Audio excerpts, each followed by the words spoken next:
ఇప్పుడు ఒకటి మోడీ అనేది సామధాన భేద దండోపాయాలను 4 ఉంటాయా? మనకు ఆ 4 తెలుసు. కానీ మహాభారతంలో ఇంకో ఉపాయం కూడా ఉంది, ఉపేక్షోపాయం.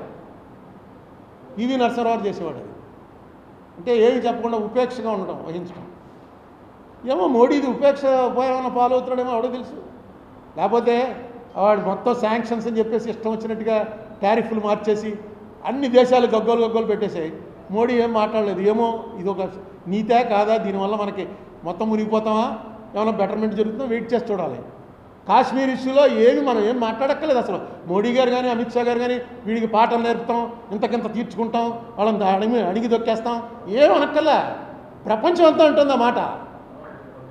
నీకు ఈవేళ పాకిస్తాన్ ఐసోలేటెడ్, ఒక్కట్లేదు. వాళ్ళు దబాయించండి, మాకేంటి సంబంధం, మీ దేశంలో జరుగుతుందా, కాశ్మీర్లో ఉగ్రవాదులు చేస్తే మమ్మల్ని ఎలా సంబంధం కలుపుతామని ఎవడు నమ్మడం. బిన్ లాడెన్ది జరిగిన తర్వాత ప్రపంచంలో ఉన్న వెస్ట్రన్ కంట్రీస్ వాళ్ళు ఎవరు కూడా పాకిస్తాన్ మాకు టెర్రరిజంతో సంబంధం లేదంటే అప్పుడు నమ్మడం. ఇప్పుడు కూడా ఆ కాందహార్లో ఎవరినైతే అప్పు చెప్పేసామో అతను పాకిస్తాన్లో ఉన్నాడు. అన్ని చెల్లించి అందరికీ తెలుసు, ప్రపంచం అంతా తెలుసు. సో నేను ఈ అవకాశాన్ని వాడుకుని రిక్వెస్ట్